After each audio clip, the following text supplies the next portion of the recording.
Hey everyone, welcome to another episode of Sideline Banter, brought to you by the Women of Fantasy Football channel. I am Sam Holt, of course, joined by my wonderful co-host, Derek Tate, who now has internet again, though I had my lovely friend Jagger on last week, and it was a good time. Tate, happy to have you back, and I'm sure that having internet again, must feel really good. Oh, it's lovely. And thank you to Jagger for jumping in on short notice. Yes. I was ruled out with that internet, and he was plugged right into the starting lineup and did a great job. No, he absolutely crushed it. And I think, it's always fun to know that you have, when you do something like this, when you're creating content, your group, your circle grows, and to know that you have those that you can reach out to that are like, bet, I got you. It feels really good to also know that my circle, they got my back. So really appreciate Jagger May. We've had a lot to talk about. We're going into week 12. We have several buys to talk about. We have a ridiculous number of injuries to talk about and a fun little suspension we can also talk about too. So guys, before we gear up for all of that, please get your questions into the chat and Tate and I will get to them as quickly as we can. Tate, let's talk really quickly about Monday Night Football. We like to do a little quick Monday Night recap, just given that we're recording live on Tuesdays, and sometimes it's fun to talk about. Cowboys absolutely spanked the Raiders. And if you were starting CeeDee Lamb and George Pickens, and you watched them both sit out the first drive of the game, you probably had some butterflies in your stomach. I know I did. I was so nervous to know what the rest of the game was going to look like, given that was the start. How about you? I'm really curious what the hell they did in Las Vegas the night before. Someone didn't show up to a meeting. Rumor has it they were late to a meeting. I wonder. Sure. Yeah, maybe the meeting in the hotel lobby room where they were staying. That's where they missed the meeting in a specific time. I'm kidding. I'm speculating and making jokes about this. In Las Vegas, it's Las Vegas. If you've watched The Hangover, you know when you're on a heater, you never leave the table when you're on a heater. So maybe it was something like that because they were in Vegas. Maybe, but so anybody that had or was playing against like CeeDee Lamb or George Pickens and had like a 5-point lead, they were probably like, oh my gosh, there's an opportunity that maybe I could win because they're both on the bench to start the game and then they both go off. So Sam, the one thing I'm taking away from this game, why is Chip Kelly's job secure as the offensive coordinator of the Raiders? Look, I understand that their offensive line has been terrible, but real quick, 2 carries for Ashton Genty, which for 10 yards, by the way, at 5 yards per carry in the first half, to 30 dropbacks for Geno Smith. 30! Okay, so you know that clip that they always add different things to online where it goes from that Parks and Rec episode where it says, you stand in line too long, someone looks at you wrong, straight to jail. I feel like you could list all the things that Chip Kelly did last night and then cut in that clip and say straight to jail, because it doesn't make sense to spend what you did on Genty and not utilize him at all in the fashion that they're doing. How do you go all week? You're a professional, part of a professional football organization. Mm-hmm. How do you go all week and think that is a winning formula? I don't know. And the Dallas defense makes everybody look good, Sam, even bad offenses. They do. So if I don't have the answer. I'm struggling to find words. It doesn't make sense, but I guess it could give some positive level of hope. If Chip Kelly still has a job, maybe I can show up to work late tomorrow. I can't show up to work late tomorrow, but you know what I mean? Like if this guy can get away with not doing his job, what else can we not get away with not doing? Do I have to, pay for stuff? Can I get gas for free at the gas station? Like what are the rules? What is this universe that we're living in? Because it doesn't make any sense. It really doesn't track, but at least if you were starting any of your Cowboys players, you had yourself a decent night. CeeDee Lamb having 5 receptions for 66 yards and a touchdown, just over 17 fantasy points. George Pickens with the 9 receptions, 144 yards and a touchdown. It really seemed like sitting Pickens ramped him up and he was absolutely on fire. It was a really fun clip too. Did you see where when he caught the ball and made a quick zig and zag, CeeDee Lamb just stopped running and waved goodbye because he knew he was off? That was pretty awesome. No, it was pretty cool. I mean, it makes it even, I guess, that much fun that they showed up, missed the drive, and still the Raiders. So go figure. Who knows? But yeah, anyways, Dak Prescott throwing 4 touchdowns, which you're not mad about as well. One of those going to Jake Ferguson. This is such an interesting stat line to me, and it kind of paints a picture to me of how the tight end position has been so hit and miss all season. He had 11.6 fantasy points, a touchdown, 16 yards on 4 receptions. It's just like you really don't know if you're going to hit or you're going to miss, and this feels like right in the middle, which is really weird because he got the touchdown, but it was leaving a lot of wanting there for him. But at least this offense has wheels. You can feel good about them going forward. I'm someone that's going to be starting George Pickens over Jamar Chase because I don't have him this coming week, but we can get to that later. We could. When it comes to the Jake Ferguson, I mean, he was the tight end 1 in all fantasy football through the first 7 weeks for a of the hot season. minute. Yeah, and then we get CeeDee Lamb back into the picture, and all of a sudden that volume has dropped significantly. I mean, he still had 5 targets, 7 the week before, but then there was 1. He just seems like the clear third option in this passing offense now that George Pickens is fully ingratiated with Dak Prescott.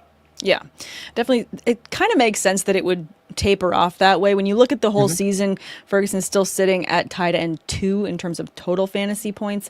And then for his finish for this week, he is also finishing tight end 7. So that 4 receptions for 16 yards and 1 touchdown is still decent enough to keep him in the top 10 at the position, which also says a lot. Touchdown's doing a lot of heavy lifting there. It's doing a lot of the work for him, and it's fine. For fantasy managers, we just count on the points, and hopefully that was enough for you in your league. But still brutal. Any last thoughts on this game before I jump into some questions and then we go into some of these injuries, because we do have, unfortunately, a lot to talk about. No. Cowboys good, Raiders bad. They must do better. I don't know how, though.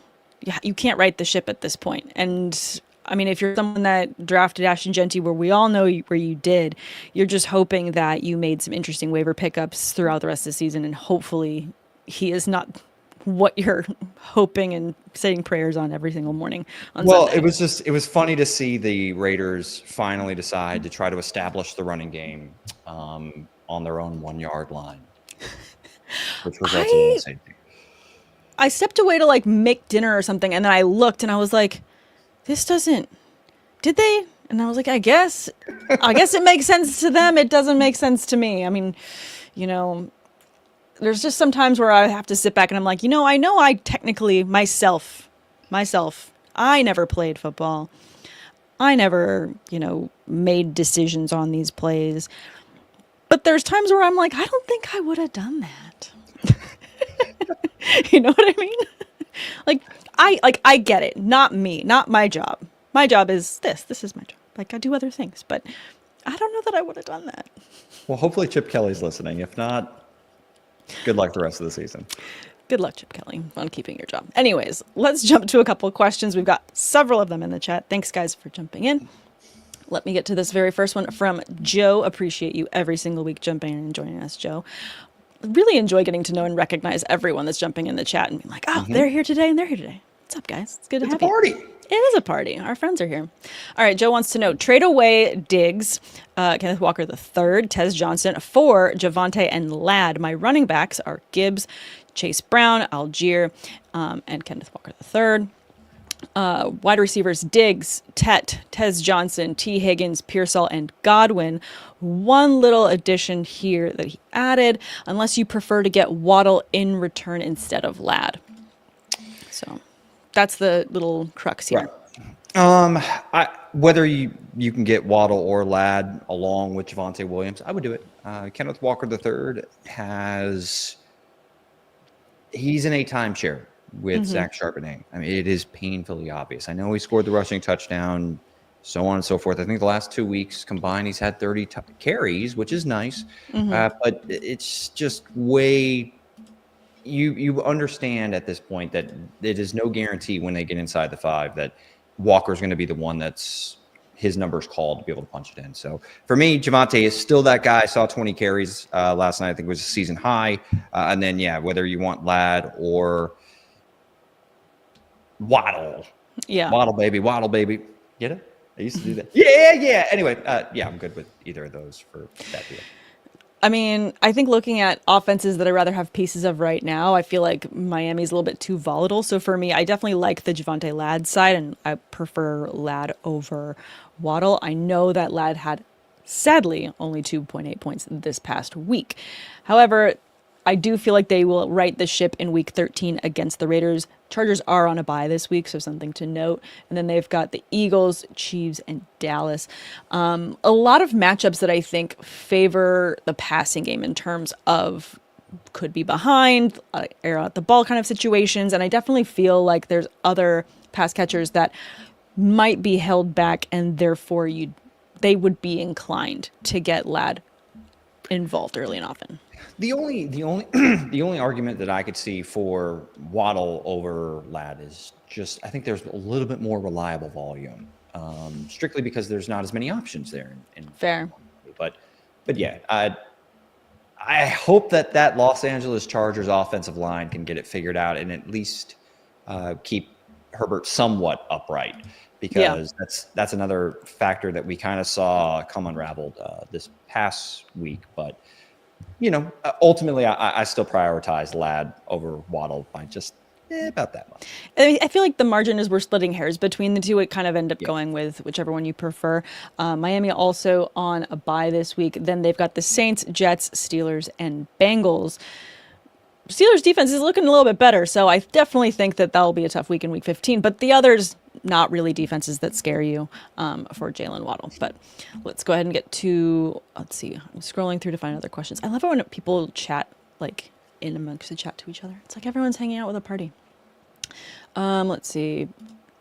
This one from Mark. Pearsall, Tracy, or Christian Watson in a PPR flex? I'm going to stick with Pearsall. Why? It wasn't pretty. No. What confidence do you have? Look, I understand that it was not encouraging, but Brock Purdy looked good. The Niners offense looked good. Pearsall was on the football field. I still believe that he's going to fill that Brandon Ayuk role, which eventually they're going to start connecting again like we saw them early in the year before both of them got hurt. It was the first game back for Pearsall in quite some time. So there was a couple routes where he actually created separation, one of which in the end zone where Purdy just didn't see him. So I think better days are ahead. It just can't get much worse, but I'm going to go with Pearsall. I get it. And actually, if you're looking at the matchups for each of these players, none of them have really great matchups. All of them facing defenses that are very tough against their specific positions. So you got to go with whoever you're going to enjoy cheering for more. I guess for myself, I feel a little bit better about Tracy, just given the fact that they have so few weapons and they're going to have to get the ball to somebody. I do like that in terms of volume. Watson, they do have other pass catchers available. Dallas has had flashes and is currently, projected highest of their pass catchers. Right. So I do feel like it's a little bit of a mixed bag. So for me, I guess I want to go to an offense that has fewer options. So that's why Tracy's kind of standing out for me. The volume makes sense. I mean, it was nice to see Tracy actually, over 130 total yards against the Green Bay defense on 23 total touches. Not bad, sir. Not bad. So yeah, I don't blame you at all for going with the volume, even though I don't really trust Jameis Winston, but he didn't look bad in this weekend. Of course, it is always possible that Jackson Dart gets back under center at some point. Yeah, that's always a possibility. All right, let's see if I can find one more question, and then we will jump to a lot of these injuries because, like I said at the beginning of the show, we have, unfortunately, too many to go over. This one from Joe. Which QB and tight end to stream this week? Schultz or Henry? Love or Brissett? Schultz and Brissett. I mean, Sam, I know we're going to probably talk about it a little bit on the waiver wire stuff, but Jacoby Brissett set an NFL record with 47 completions in one game. Yeah, when I saw that stat, I was like, and as it was going, it was just like, he keeps doing it. This is crazy. Like it was so good at this point. there is no point for the Cardinals to bring back Kyler Murray. Really? I mean, it doesn't make sense for them to do so. And I mean, it was unfortunate, that, Harrison obviously was not there to get those points as well, but at least this is an offense that still has some juice, that has something going for it, especially when you've got so many other fantasy players that are dealing with injuries on bye weeks. We've got this week. There's a good bright spot here for the Cardinals. Sam, every single start he has gotten this season, he has gone for over 250 passing yards and 2 touchdown passes. It is data at this point. It's 5 straight games. And this was without Marvin Harrison Jr. Yes, and that's the crazy thing. He's just sitting there just watching all of his friends have fun without him. I mean, Mr. Wilson, can I know. get you in 15 receptions for it's just any of those memes where you just see someone looking out a window. I'm looking out a window just like, I've had an appendectomy. I mean, that is so. Yeah, I mean, my stepbrother, took one of those you remember those green army toys from Toy Story? Yes. My stepbrother, kind of jabbed me with it and hit me right in the lower right abdomen. And then 2 days later, I thought I had a stomach ache, got out of bed, went to go to the bathroom, and just collapsed to the floor. And my mom looked at me on the floor and was like, we're going to the hospital, and it had partially ruptured. So hopefully speedy recovery. Feel like everything's going to be all right for Marvin Harrison Jr. But yes, he was watching his friends all have fun. Oh my gosh, I didn't know. Sorry, I went down the story. I was like, oh my gosh, that sounds horrible. I mean, we all have stories as kids. I mean, how I lost my 2 front teeth is I got in a fight with my brother and I lost. But I mean, why am I laughing at that? That's not good. It's fine. I love my brother. We're good. And this is what you do as kids. You fight, and it's fine. But yeah, sorry. I agree with your answer. Brissett definitely over Love. It's great that Love had a fantastic game, but I don't feel like he's been as consistent this season. And you kind of have to ride with the hot hand in terms of how Brissett is performing. I do feel like they have a decent matchup too. They're against the Jaguars. You're not sitting Brissett right now. I mean, crying out loud. And then Schultz, I also like. He's been incredibly consistent. I feel like the Patriots offense has found a lot more working for it, where it doesn't have to rely on Hunter Henry like it did to begin the season. So give me Schultz here too. All right. So we also learned, sibling rivalries. Sam, you lost your 2 front teeth. I lost an appendix. It was tough childhood moments there, all triggered by Marvin Harrison Jr. missing this week. We all feel, if you don't feel triggered after week 11, do you even love fantasy? Do you even love football? Because I feel like there's just so many things that happen. This is a laundry list of injuries.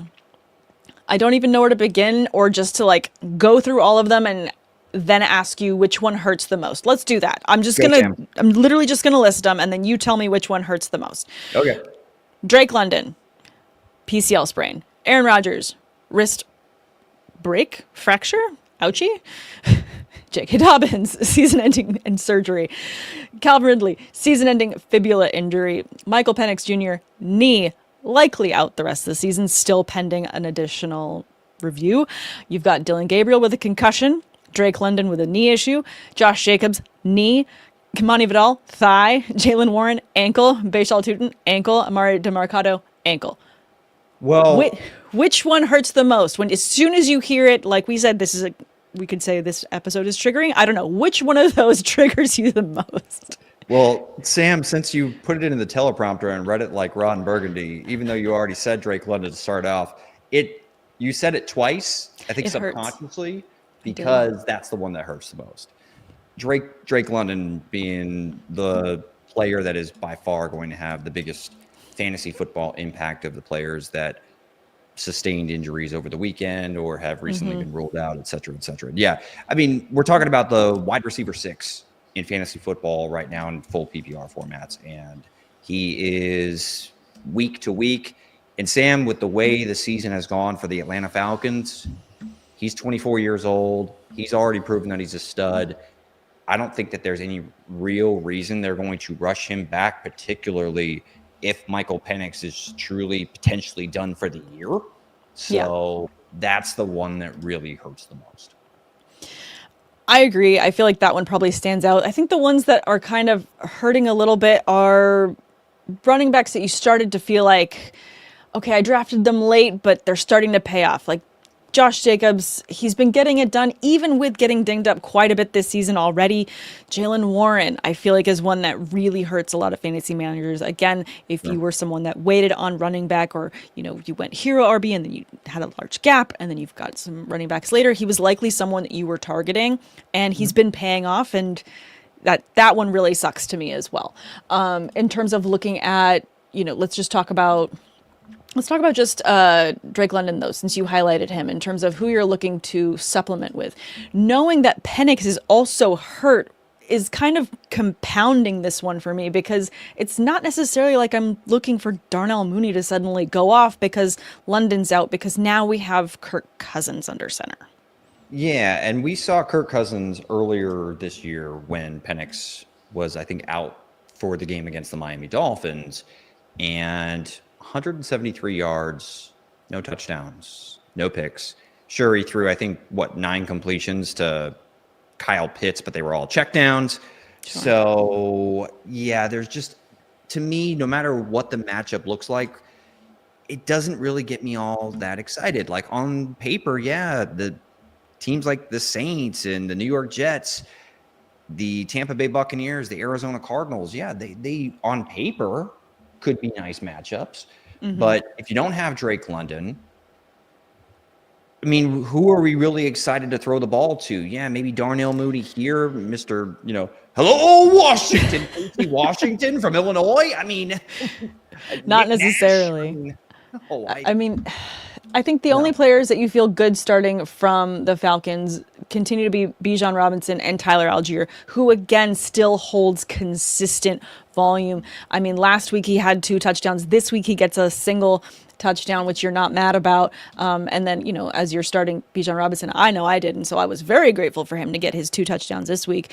I feel like the running backs are key here, and they're going to be the ones that you want to start from Atlanta. Everything else is so much more of a dart throw that we're going to go over plenty of other wide receivers in the waiver wire to look at that I think that you'll have higher hopes for.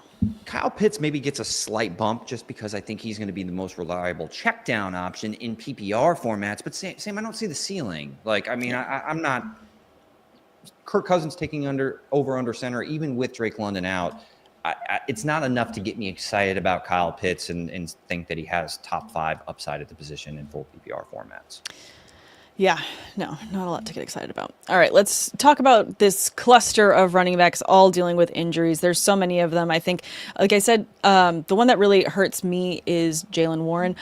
I think what's interesting about the Steelers is how they've been able to utilize Kenneth Gainwell so efficiently while Warren was out, when they played the Ireland game, and Warren was out. In London? Anyway. Yeah, when it was the Ireland game. I really wanted to go to that one too. But it was a Friends reference. I thought you would get it. I know Friends, yes. I get it. I know all of my Friends references. But anyways, looking at the touchdowns that he's seeing, that Gainwell's involved in, both receiving touchdowns that he had this past week when Warren was out against the Bengals. Is every week going to look like that? Every week we're going to face the Bengals? No. They've got the Bears this week, and kind of a mid matchup in terms of how they play against the position. Bears 18th against running backs. I feel like you can still feel confident starting Gainwell if Warren is to miss this one. I'm hoping he doesn't, but if he does, Gainwell is going to be the back I want to start, because nobody trusts Caleb Johnson with a secret, a prayer, holding something. Like, they can't trust him to do anything at this point. So you got to count on Gainwell. Receiving a kickoff. Sorry. I know. PTSD for you Steelers fans for that one. But yeah, I mean, Kenneth Gainwell, look no further than just the one game sample size that we saw against a pretty good Minnesota defense. Where 134 total yards on 25 touches and 2 touchdowns. Like, yeah, I mean, if Jaylen Warren's unavailable, then you feel confident starting Kenneth Gainwell. Oddly enough, if Warren is active for this contest, then I could see it being closer to a 60-40 split, which then makes it a bit of a nightmare also because Aaron Rodgers, his health is up in the air. So kind of want, for clarity purposes, feel like it becomes much more clear if Warren is unavailable. It does. And, talking about Rodgers as well, he's looking to go this weekend. It is his non-throwing hand, which I think helps the decision a lot. It also doesn't look like it's a break that requires surgery, which is also important too. So they'll tape the hell out of that thing and turn it into a club. I think that he can still throw with that and it should be fine. But should he feel like he needs to sit out, Rudolph did a fine job with him out as well. Really curious to see how they stack up. I don't like it when my Steelers go into anything injured. I'm kind of surprised we honestly don't have more injuries considering we're going to week 12, and whenever we have an early bye, it just kind of stacks up on us. So really interested to see how we shape up against the Bears. I feel like I've been a very bad Steelers fan this year because every time we're like, who do you think I'm like, we could win. I'm like, that's my attitude about it. It's just like, good. We'll see how it goes. I guess it's fine. Do you want to talk it out with yourself on the air? No. I can give you the floor. No, I'm fine. It's going to be fine. Let's answer some questions before we jump into more injuries, because this is depressing. This is hard. This is worse than watching, I don't know, what's a sad TV show people watch? I don't know. You watch nothing but animation and Ninja Turtles with your daughters, so it's not a good question to throw away. Exactly. You're like, I don't watch TV. No. All I'm watching these days is Welcome to Derry, which is just scary clown stuff. So, yeah. It's fun for me. I don't know. Well, I'm not going to judge. I haven't seen it. So I don't watch a lot of TV unless it involves the NFL. So thanks, Joe. I appreciate you saying it's okay. Joe jumping in the chat saying it's okay. That's how I feel with my Chargers. This is what we love about fantasy football and football community. It's a community. We all share the pain together. It's going to be fine. I think we all celebrated the Kansas City Chiefs losing to the Denver Broncos. I feel like everyone took a collective breath. I think I tweeted that too. I'm like, this is the moment where, as it happened, we were all like, did everyone just cross their fingers and hope a little bit? I think we did. That was pretty funny. I was sitting there watching that game, and Mahomes got away with that pick six, and I was like, oh my God, it's going to happen again, isn't it? I know. And then he throws another pick, and then the referee runs into Sean Payton on the sideline and throws a flag to negate a 50-yard return. How do they can't keep getting away with this? It's okay. They didn't. They lost. The question that is all over ESPN right now is, will the Chiefs miss the playoffs? I feel like, spoiler alert, they're not going to miss the playoffs, but they're certainly writing an interesting script for their season. I'll say this. If they lose this weekend to the Indianapolis Colts, and the fact that they're behind in the tiebreakers to the three teams that are ahead of them, and the division is pretty much completely out of reach now. If Kansas City loses this week, then I think it becomes a real conversation. But as of right now, if they beat the Colts, everything's fine. They'll be okay. The Colts just look so good, though. I think the only thing that's really favorable for the Chiefs is they're at home. Well, that and Daniel Jones has turned the ball over 7 times in the last 2 games, but just saying. They won their last one. He's good at passing the ball. I mean, you got to say that. And he's got Jonathan Taylor. Jonathan Taylor can still, just Mack truck over people. Who knows? We'll see. All right, let's see. I want to get to a couple of questions that I saw in the chat before we go through some more injury news. Or we can switch it up because we're all depressed and we want to talk about something funny. We can talk about... Cheer up! I'm happy. I know. It's just, I'm fine. All right, this one from Cole. Should I trade CD and Otten for CMC, BTJ, and Hunter Henry? CD and Otten for CMC, BTJ, and Hunter Henry. I mean, you're getting CMC, yes. Yeah. I mean, Hunter Henry and Kate Otten, no offense to Otten. I love Otten, but yeah, whatever. You're getting CMC. Yeah. I kind of just look at it as you're getting Christian McCaffrey and CeeDee Lamb. He did just have a great week, but also George Pickens is having great weeks as well. It's yes for me. You're gonna want CMC on your team as you move forward, going towards the playoffs too. So I kind of like it. I would do it. Why not? And then Joe framing it this way, disgusting question, but which two do we start at flex in half-point PPR? Pearsall, Trey Tucker, Tez Johnson, or Bam Knight / Trey Benson? Which you just kind of pounded the drum a little bit for Pearsall, so how are we feeling? I mean... I said I have faith. I mean, I'm like, that look. You're asking. How dare you? I'm like the drum boy from like, I don't know, a musical, like just go Pearsall. No, but yes, I would go Pearsall here. I don't really want to trust a running back right now for the Arizona Cardinals. In particular, if it gets a little muddier if Benson returns. First game back from an injury. Give me probably Trey Tucker.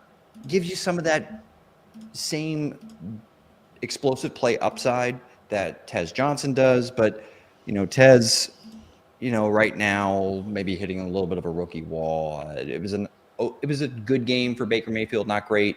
A lot of heavy lifting for Sean Tucker, by the way.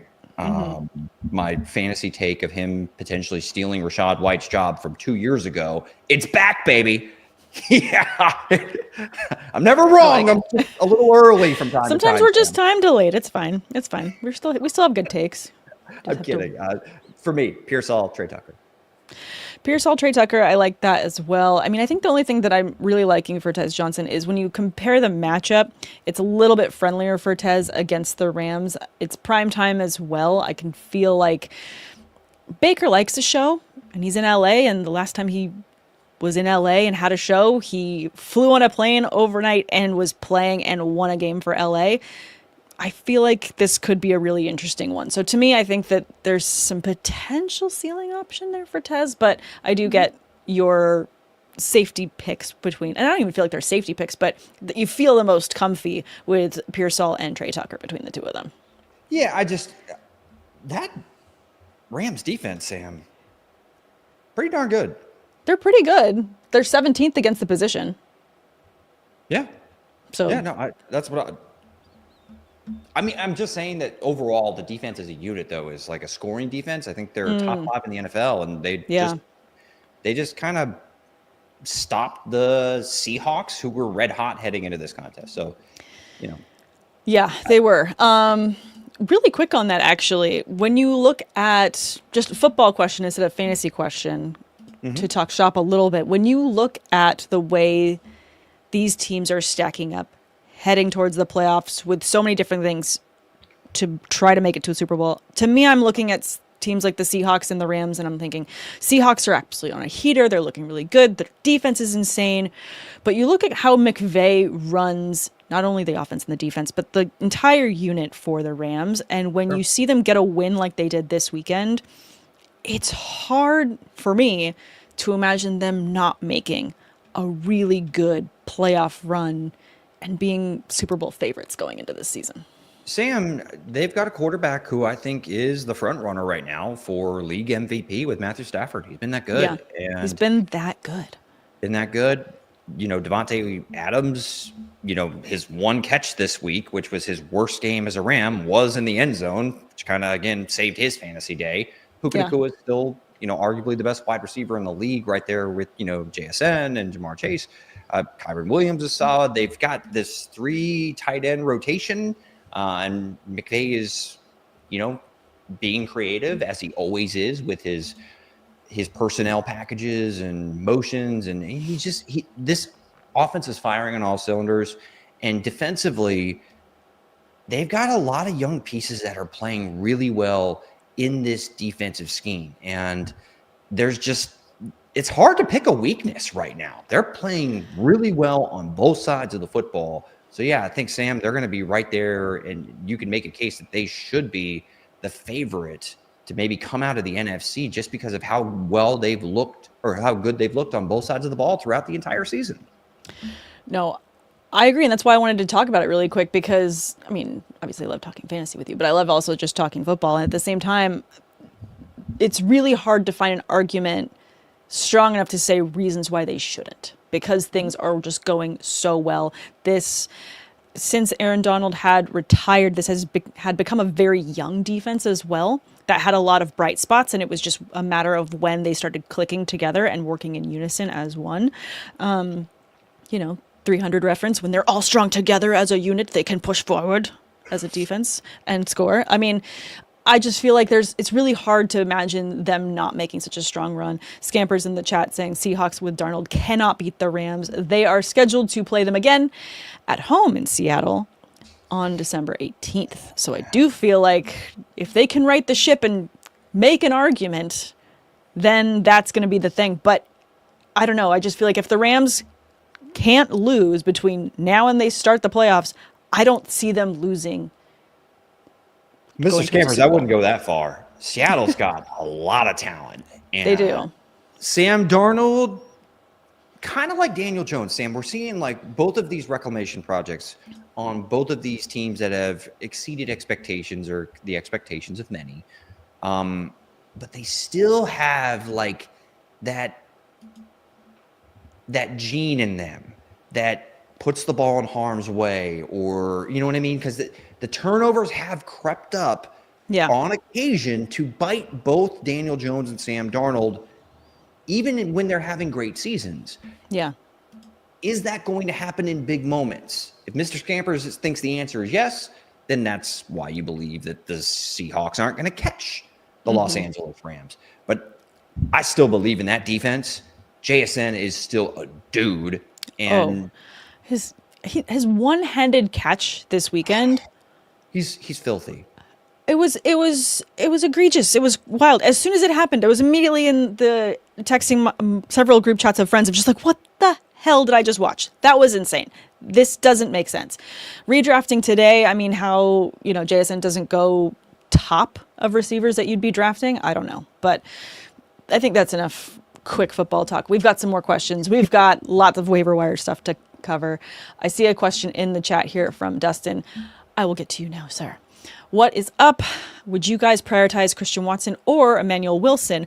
My wide receiver running backs are pretty even. Wouldn't mind adding one, though. Also, how much fab?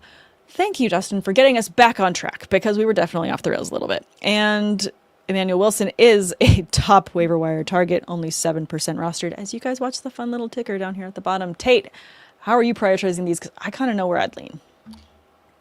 I'm leaning Emmanuel Wilson, and I'm not going to use a Dennis the Menace reference twice in one episode with the Wilson thing. So Emmanuel Wilson, just go with the running back, because at least in this offense, Sam, we have seen with the Packers, they are very reliant on getting their running backs touches, and the receiver position, this group of pass catchers, it feels like it could be anybody on any given week. There's no rhyme reason to really trust any sort of like target share from week to week. So give me the running back in the Packers offense as the priority. 100% agree there in terms of getting someone utilized immediately. I feel like if Shakeups is out this week, it's looking like it. You have to pick up Wilson, because I just think there's too many other mouths to feed when it comes to Watson seeing immediate usage, and I feel like there's a very direct, clear path for Wilson to have several carries. And if you're just, again, looking for balancing out your roster or maybe getting someone with good flex potential, I'm going Wilson here as well. All right, so let's see if I have a couple more questions. I don't want to miss any of them. This one from Patrick. 12 team, they're 7-4, PPR, 2 wide receiver, 2 running back, 1 flex. Trade Sutton and Woody for Waddle. Running backs are on their team Gibbs, Hendy, RJ, Woody, Tootin, Wilson. Wide receivers are CD, Egbuka, Sutton, BTJ, and Pierce. Well, we know that, let's see, Hendy, Gibbs, Woody. Tootin is dealing with an injury. He is on our injury list dealing with an ankle issue. And so this is really focused on the trade and rounding out your roster. Where are you leaning here? Because Sutton doesn't really seem to be the favorite right now with how they're playing their receivers there for Denver. That's a tricky one. He's falling out of favor. That's a tricky one. I'd probably lean staying with Sutton and Woody Marks because, 18 carries last week, Sam, 14 the week before. Woody Marks has seen 10-plus carries in 5 straight games. I get that it's not a dynamic offense and certainly not a dynamic running game because of the issues up front. I know Davis Mills is probably going to get another start this week, but Sutton is still on the field all the time in this Broncos offense. Him and Nix just haven't been able to connect consistently, and I know that there's other guys starting to emerge, Sam, but I do think with J.K. Dobbins out, hear me out, I think they're going to have to throw the ball more often to really be able to generate scoring drives. We kind of saw that against the Kansas City Chiefs. They really didn't have a run game to rely on with R.J. Harvey and Jaleel McLaughlin. So I'm rolling with Sutton and Woody combination over Waddle. I get the thought process, but I'm going to stick with the 2 players over one.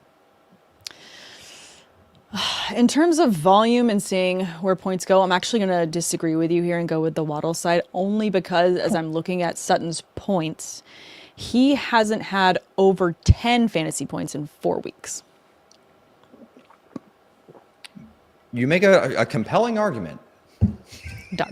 You're not wrong about that. Not wrong about that. It's just looking at in terms of weeks that he's popped off, they are fewer and far between in terms of where the volume is going to different players. RJ Harvey's starting to get a little bit more run. Obviously, Dobbins being out, they were on a bye this week, so not going to see anything from them.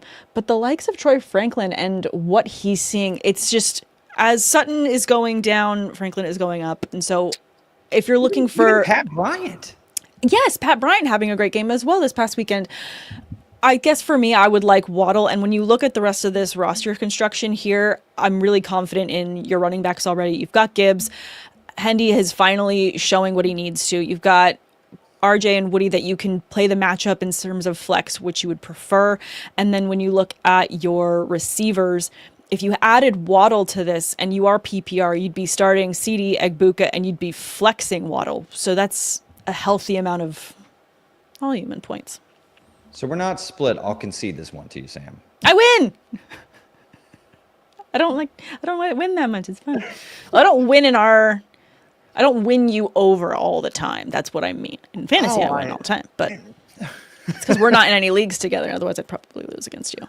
It'd be really fun to play in a league with you just because I know how we know each other so well. We would just have each other's players and be really spiteful all season long.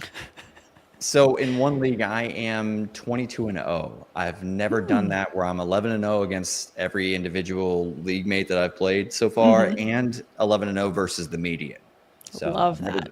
And top scorer. Let's go. Hey.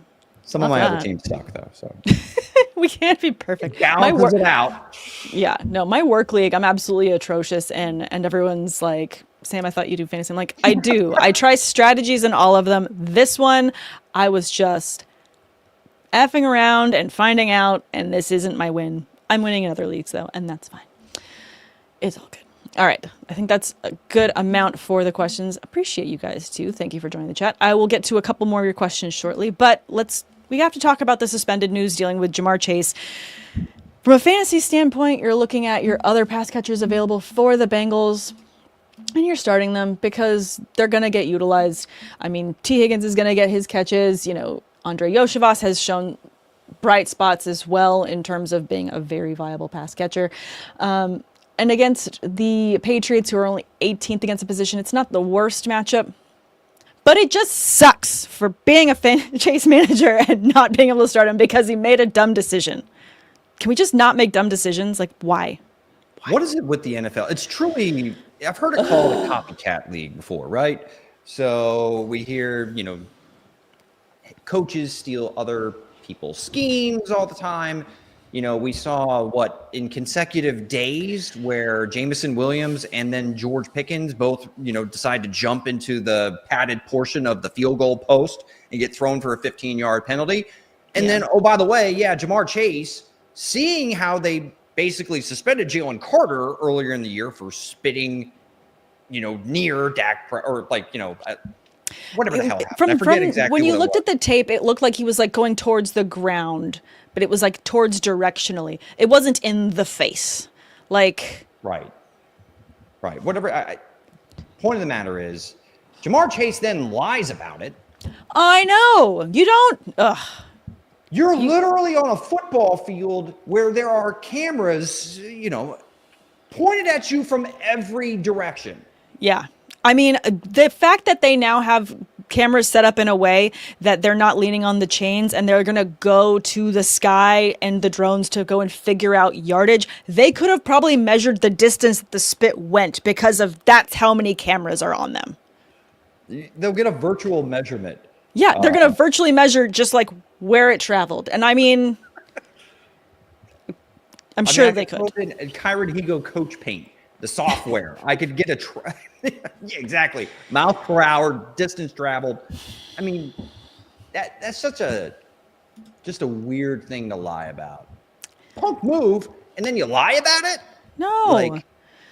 I mean, it's like when you steal the cookies out of the cookie jar and it's like, did you eat the cookies? No. And you've just got chocolate all over your face. Like why? Like, what is the point? What are we doing here? Like, isn't he appealing the decision too? I wouldn't be shocked, but at the same time, like, what the hell are you appealing? Yeah, I'm appealing because I don't like the decision. Yeah, that's probably the appeal. Like, okay, so I don't know. To kind of get back to it, you start Chase Brown, you start T. Higgins. If you want to throw a dart at another one of the Cincinnati wide receivers, sure, but yeah, I'm not really trying to flex any of those other players not named Chase Brown or T. Higgins. Yeah, I only throw in Andrei Iosivas just because he has historically had some good games for the Bengals. His biggest game was against Chicago this season where he had a touchdown, 66 yards and 5 receptions. Again, it's just frustrating because it's so unnecessary. We didn't need to be here. We didn't need to be discussing this. And it was just a poor decision and it just sucks. And I'm mad because obviously I have a lot of Jamar Chase. It's boneheaded. It's a boneheaded thing to be talking about right now. This one from Joe. He appealed, but it just got upheld like 15 minutes ago. Wow, shocker. Shocker. Ugh, whatever. I'm over it.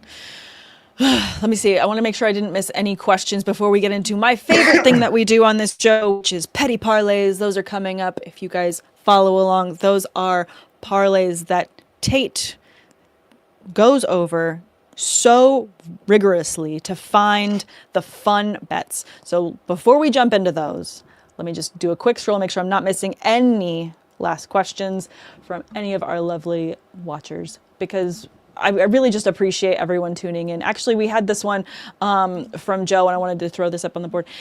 Wants to know, do you just stream on Club Fantasy? Where else can you guys find us? Make sure you're following and liking and subscribing on Women of Fantasy Football. Everywhere you get your podcasts, they will post this as a podcast on Wednesdays.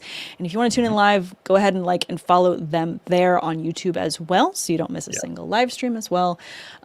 Really appreciate it. It's been really fun this season getting to have this show hosted on Women of Fantasy Football, getting pushed out by Club Fantasy as well.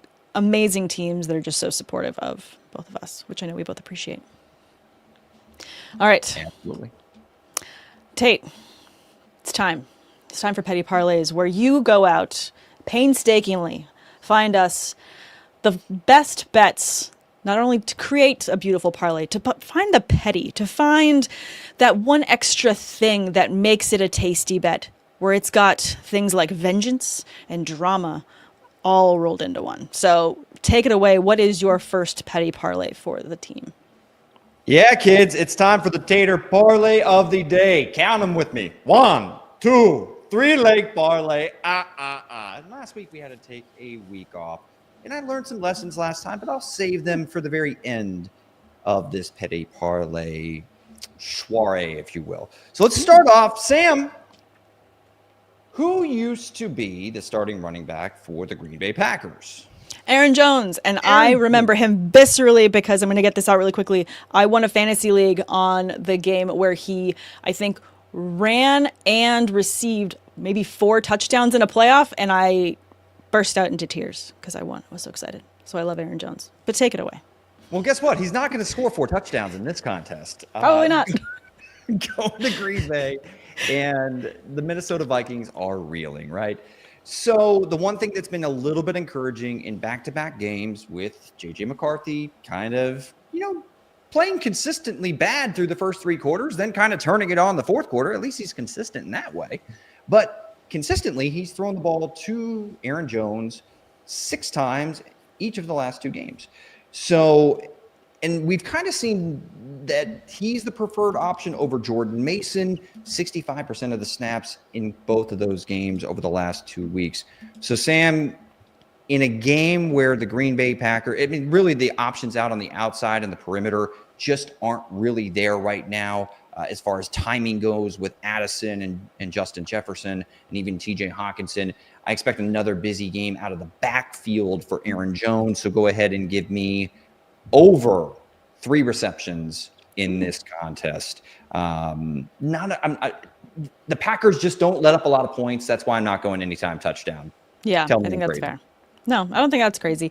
Packers are 10th against the position, so I think it's a bit zesty to be going for anytime touchdown for Jones. But I do agree with you in terms of looking for someone that is reliable for McCarthy. I think that Aaron Jones, that's a decent one for receptions there.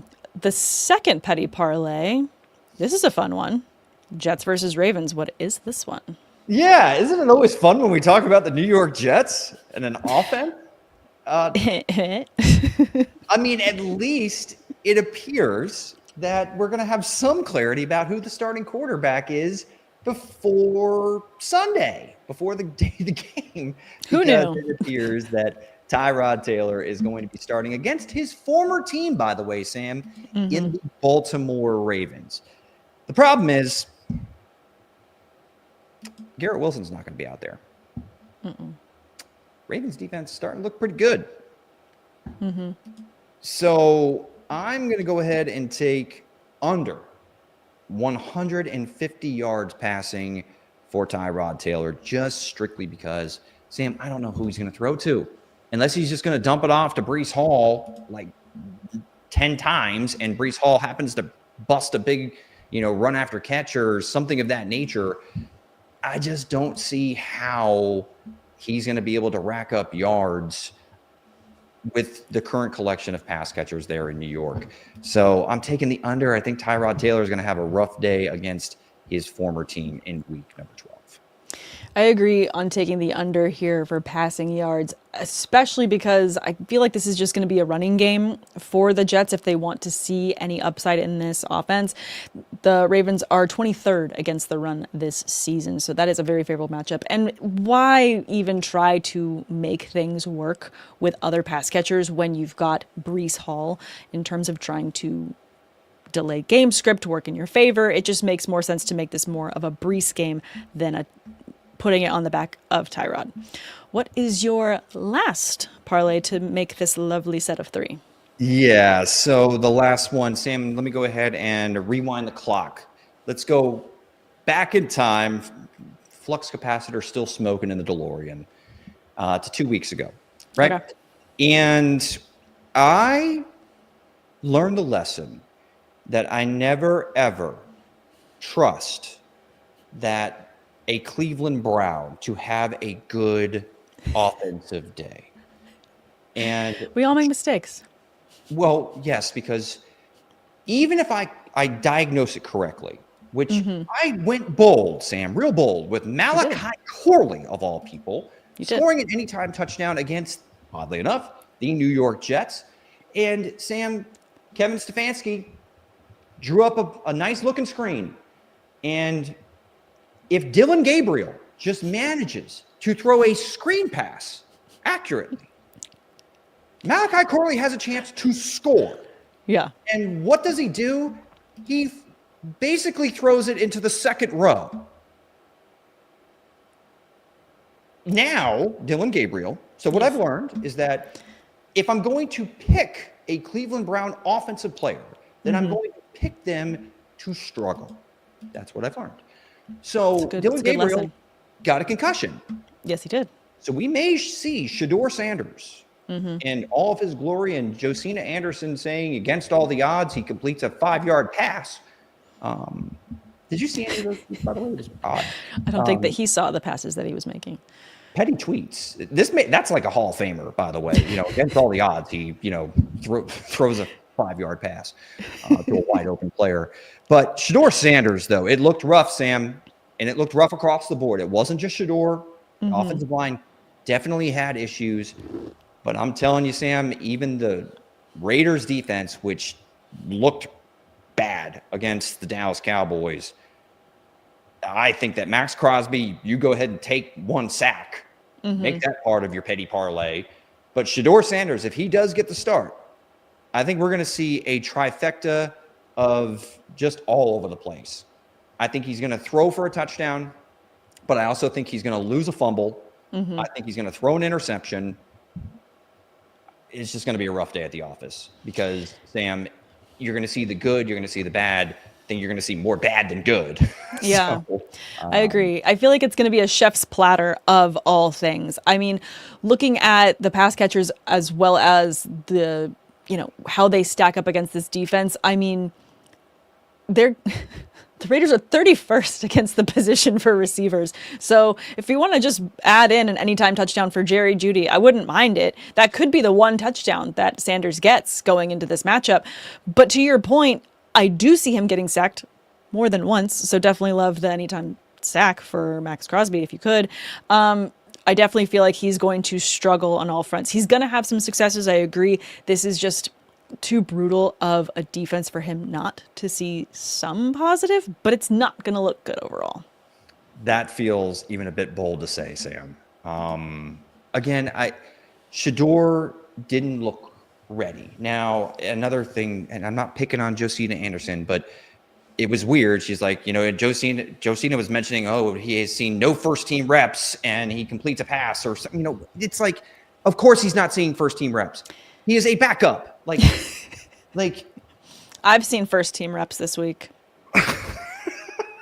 Goodness. So it's going to be a little bit up and down. It should be better if he gets to, be a part of the game plan and the install all week and they can build the game plan around Shedeur. Yes, I think that there will be a little bit more room for optimism against the matchup too, against the Raiders. But yeah, Sam, that offensive line, it's not going to get any better. They're not going to be able to install a new offensive line over the next week. So there's still going to be breakdowns in protection, and he doesn't look to be handling it very well. And that's what scares me because he has a tendency to hold the ball, drift. And while he's a good athlete, he's not a dynamic dual threat playmaker, in my opinion, which that gets him into, he makes bad situations worse by holding the football. So yeah, if you want to bet, if you want to take something like 5+ sacks, I don't think that's that crazy. No, I don't think that's crazy either. It's going to be a really messy game, but I think it's going to be one where that could be your dart throw in terms of fantasy production. I don't know. Trey Tucker, I like. Again, like I said, I feel like Jerry Jeudy's going to walk away with at least one touchdown, but I think that there's going to be so many interceptions, so much struggles for Shedeur going into this one that it's not really one I'm really putting too much love on. One thing that I at least have faith in the Browns to do over the Raiders offensively is at least give the ball to their talented rookie running back. Yeah. They couldn't do it last week. And I'm still not okay about it. And we've come full circle by dunking on Chip Kelly. That'll do it for this installment of Petty Parlays. Well, you definitely didn't, hold back anything on the pettiness. These are very fun. There's a lot of drama going on in the NFL right now, and Week 12 definitely has a lot for you. Guys, that'll about do it for us on Sideline Banter. Again, brought to you by Women of Fantasy Football. Make sure you like and subscribe and follow everywhere you get your podcasts so you don't miss a single episode of Sideline Banter and all the amazing other content that they have for you on Women of Fantasy Football and Club Fantasy. Guys, good luck in Week 12, and we will see you next Tuesday.